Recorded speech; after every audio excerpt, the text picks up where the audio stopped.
Hi, I'm here to address the things that I said that I would go over.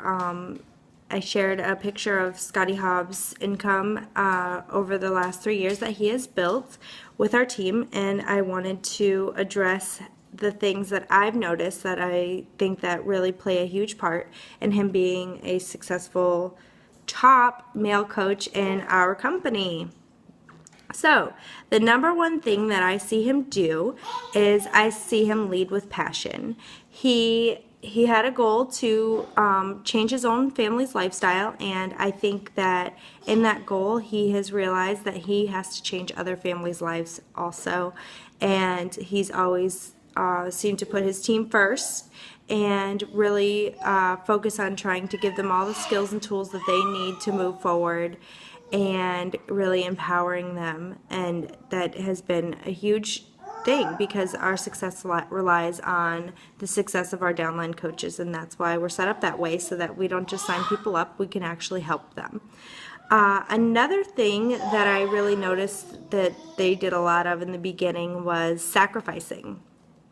Scottie would talk several times in his videos about how he would wake up at 5 a.m. and he wouldn't go to bed until 12 or 1 a.m. every single day. And, he would go to his full-time, he would wake up, work out, go to his full-time job, use his lunch break as time to call coaches, check in with his challenge groups, whatever he needed to do for his business, all through his lunch break. Then he would come home from work and Gabby would leave and go to work. He would have to take care of their 3 at the time children and, make sure they're fed, make sure they get their homework done, make sure they go to bed on time, baths, all those things he would have to do. So then once they went to bed, he would get right on the computer. He'd be making videos. He would be, helping out his team. He'd be inviting people to challenge groups. He'd be reading his personal development at that time. Whatever it was that he still needed to do for his business that day off of the vital behaviors is what he would do until 12 or 1 in the morning. And then he would wake up at 5 a.m. and do it all over again. Huge sacrifice, but as you see, it was well worth it. And then another thing that he seems to have done, I never see him in the groups asking questions. I see him answering questions, and that's about it. He learned what he didn't know.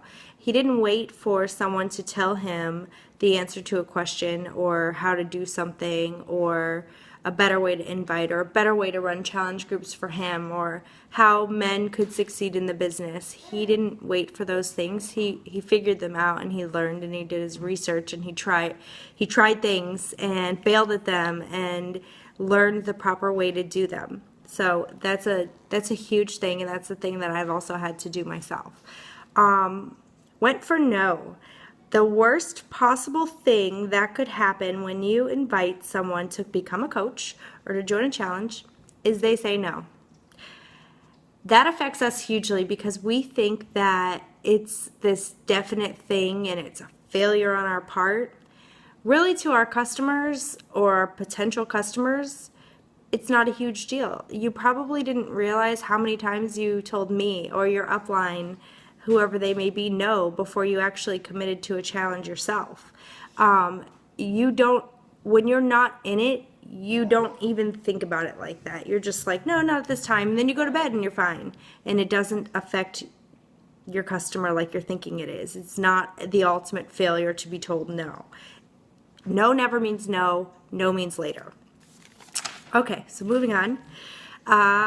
He uses YouTube daily to share. He shares his workouts. He shares how he trains his coaches. He shares his goals. And he does this for the whole world. It's all public knowledge right on YouTube. You can go and find him on YouTube, and you are going to see everything that he posts. Whether it be for his team, for his challengers, whatever it is. He's very public in what he's doing, and it's okay for you to do the same thing. You get on YouTube. Who cares? His videos are they're very casual, just like mine are. He's sitting in his office or wherever he is. Sometimes he's holding his kids. Sometimes you can hear his kids in the background. Sometimes the neighbor's dog's barking. it doesn't matter. People want to connect with your face. People want to see you. They don't want to see him. They don't want to see Lindsay Matway. They want to connect with you. And it's okay that you're not perfect and you might not be comfortable with how you talk or how you look on video. I'm not either. But it could change the direction of your business just to get a YouTube channel up and going. What's it gonna hurt? He's built an amazing website. Go find it. It's like really the best website that anybody in Beachbody has from scratch. I mean, I've watched his website grow. I've seen it before, and I remember when it used to not be nearly as great, and it was very salesy, and now it's such a professionally done blog, and it looks so great. And it's so inspiring to think that I've started my own little website recently and I can grow it to be something large and powerful like that for my business. So you can too. You don't have to be a computer programmer or web designer or whatever, whoever does that, to build a blog and to make a great website. You can do that. Any of us can, and that will move your business forward if you learn and grow how to do it properly. He never, this is my last point, but he never focused on who was right in front of him. He didn't worry about the people he already knew. He got out in front of everybody, the entire world. He made himself vulnerable and was out there for everybody. And if the people close to him were joining, that was great. But he did it on a way bigger level by going and being vulnerable to the entire world through YouTube and his website.